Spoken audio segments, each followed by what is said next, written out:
अच्छा ये बताइए बिहार में विधानसभा चुनाव है, आपकी बार कौन सीएम का देखिए चर्चा? मोदी अनाज उनाज देता नहीं, सब फालतू बात है। मोदी क्या अनाज दे रहा है? हमने मोदी को बनाया है। अच्छा, ठीक आप लोगों ने हाँ, बनाया? यकीनी बात है, वोट के तहत बने हैं वो। ये तो साफ बात है, हमने वोट दिया है तब मोदी जो सत्ता पर आए हैं। हमारा हक है कि हमसे सवाल काला करें। कानून बनाया गया, इस कानून को काला कानून? जी काला कानून। नहीं तो आपके नजर में क्या गोरा कानून है? आप इसको गोरा कानून मानते हैं? क्या तो क्या मानते हैं? हमारे बाप दादाओं की जो संपत्ति थी उसको बांटने की कोशिश हो रही है सरकार द्वारा।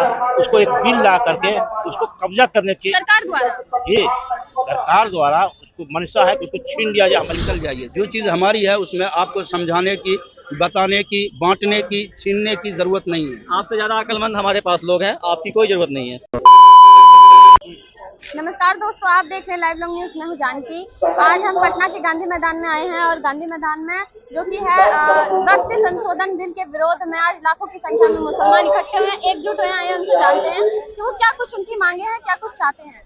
वक्त संशोधन बिल के विरोध में आप लोग यहाँ आए, लाखों की संख्या में मुसलमान आए। आप लोगों की क्या मांगे, क्या कुछ चाहते हैं? लोग वक्त बिल के विरोध इसलिए आए हैं, वक्त संशोधन बिल के विरोध इसलिए आए हैं कि हमारे बाप दादाओं की जो संपत्ति थी उसको बांटने की कोशिश हो रही है सरकार द्वारा। उसको एक बिल ला करके उसको कब्जा करने की सरकार द्वारा?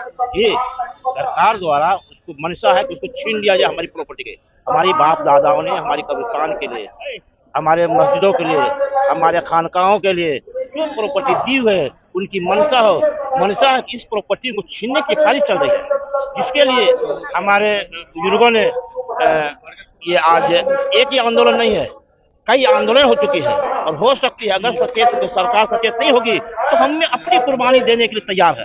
इसके लिए हम कुछ भी कर सकते हैं।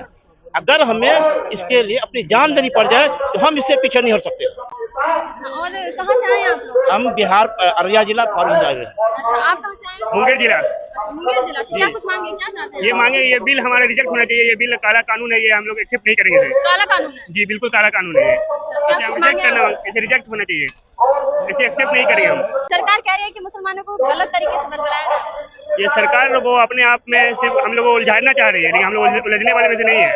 उलझाना चाह रही है आप? जी जी, हमारे उलमा ही हमें कभी गलत राह नहीं बताएंगे, नहीं कुछ सही दिखाएंगे। क्या लगता है आप लोगों को मिलेगा हक? जी मिलने की कोशिश है, लगे रहेंगे। कानून संविधान है, लगते रहेंगे, हर तरीके से कोशिश करते रहेंगे। सुप्रीम कोर्ट जाएंगे, आगे जाएंगे। क्या कहना चाहिए मोदी सरकार को? कुछ भी करने को तैयार है। ये बिल अगर रिजेक्ट नहीं होगा तो कुछ भी करने को तैयार है।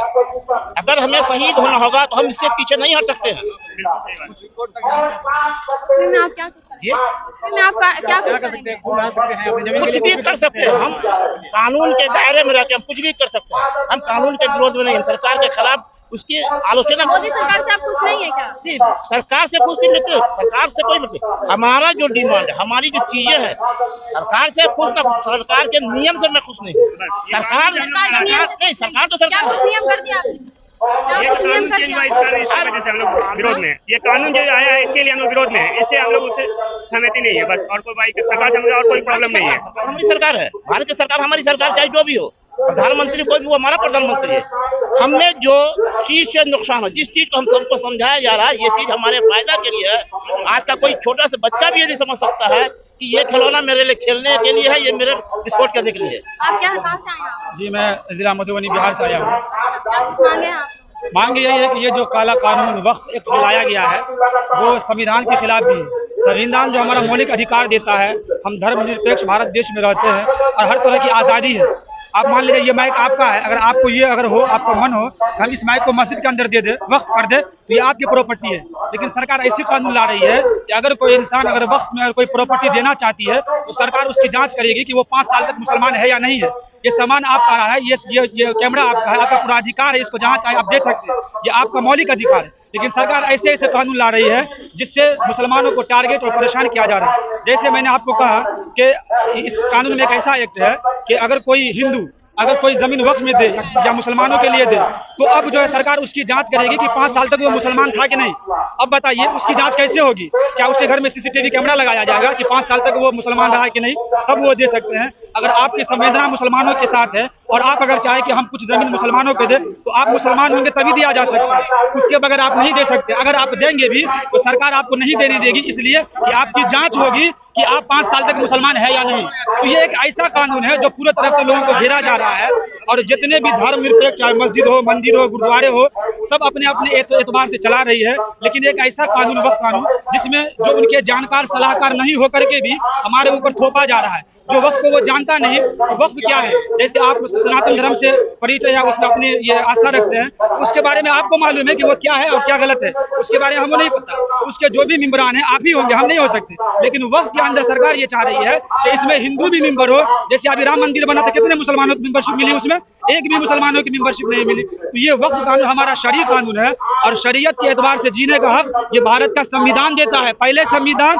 और संविधान के हिसाब से ही हम ये मुदाखलत कर रहे हैं और इस तरह का एहतजाज कर रहे हैं कि हम संविधान के दायरे में चल करके इस कानून को वापस लेने की सरकार से मांग करते हैं, अपील करते हैं। अब कोई भी ऐसा कानून न लाए जो धर्म पर आधारित हो। सबकी अपनी अपनी संवेदनाएं, संभावनाएं हैं, सबको आजादी के साथ जीने का हक है, और सब अपने धर्म के हिसाब से जी रहे हैं। और लोकतंत्र जो सबसे बड़ा पर्व है, सब धर्मों के लोग इस लोकतंत्र के पर्व में हिस्सा लेते हैं और इसमें वोट दे करके खुशियां मनाते हैं। आप मोदी जी की बातों पर विश्वास नहीं करते हैं? जी, मोदी जी की बात पर कैसे विश्वास करें? मोदी जी के कितने सांसद है अभी ये लोकसभा में?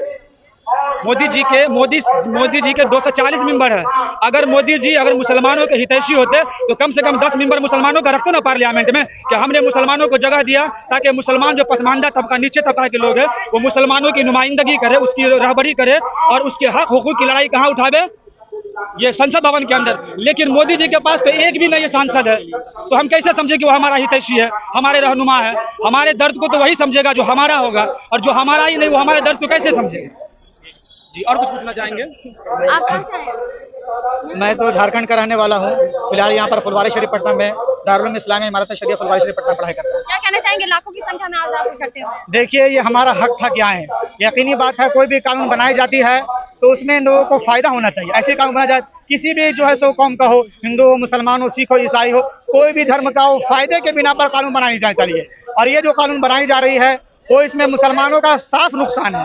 ये तमाम लोग आए हैं, यकीनी बात है, मुसलमानों का, सिख का, ईसाई का, क्योंकि फोकस सिर्फ मुसलमानों पे किया गया है, बाद में जाके दलितों पे किया जाएगा, सिख पे किया जाएगा और ईसाइयों पे किया जाएगा। तो हमारा हक है कि अभी जब मुसलमानों को टारगेट बनाया गया है तो तमाम कौम के लोग मिल करके मुकाबला करें हुकूमत का, ताकि मुसलमानों को जो नुकसान पहुंचाना चाह रहे हैं इससे बाज आए, ताकि दूसरे लोगों को नुकसान पहुंचाने से भी बाज आए। मोदी की बात पे आप विश्वास नहीं करते? मोदी जो अनाज देता फिर तो आपको वो भी ठीक नहीं लगना चाहिए। देखिए, मोदी अनाज उनाज देता नहीं, सब फालतू बात है। मोदी क्या अनाज दे रहा है? हमने मोदी को बनाया है, ठीक आप लोगों ने है? हाँ, यकीनी बात है, वोट के तहत बने हैं वो, ये तो साफ बात है। हमने वोट दिया है तब मोदी जो सत्ता पर आए हैं। हमारा हक है कि हम उनसे सवाल करें, उनसे पूछे, जो पूछने का हक है। हम उनको हाकिम बनाए तो हमारा हक है कि पूछे। इसलिए और ये जो तमाम लोग आए हैं ये बेवकूफ नहीं है, ये अपने हक की लड़ाई है। संविधान हमको ये हक देता है कि जब तुम्हारे हुकूक के खिलाफ कोई काम किया जाए और संविधान के कोई खिलाफ काम किया जाए तो आप प्रोटेस्ट कीजिए, एहतजाज कीजिए। ये लाखों की संख्या में जो लोग तशरीफ लाए इसी बिना पर लाए हैं। इसके क्या बोले? क्या कहना चाहेंगे आप? क्या कुछ मांगे हैं आपकी? हमारी मांगे है कि जो काला कानून बनाया गया, इस कानून का काला कानून? जी, काला कानून। नहीं तो आपके नजर क्या गोरा कानून है? आप इसको गोरा कानून मानते हैं? तो क्या मानते हैं? आपके घर में जबरन घुस के बैठ जाएंगे आपके मर्जी के खिलाफ, तो आप उसको क्या बोलेंगे? आपसे सवाल हम कर रहे हैं। आपके घर में अगर जबरन हम घुस के बैठ जाएंगे, आप उसको क्या कहेंगे? आप उसको क्या कहेंगे? वो जबरदस्ती हुआ ना, वो जबरदस्ती हुआ। तो ये जो वक्फ है ये उनके अब्बा का है क्या, या उनके वालिद मोहतरम का है क्या, उनके अब्बा जी का है या मेरा है? ये किनका है?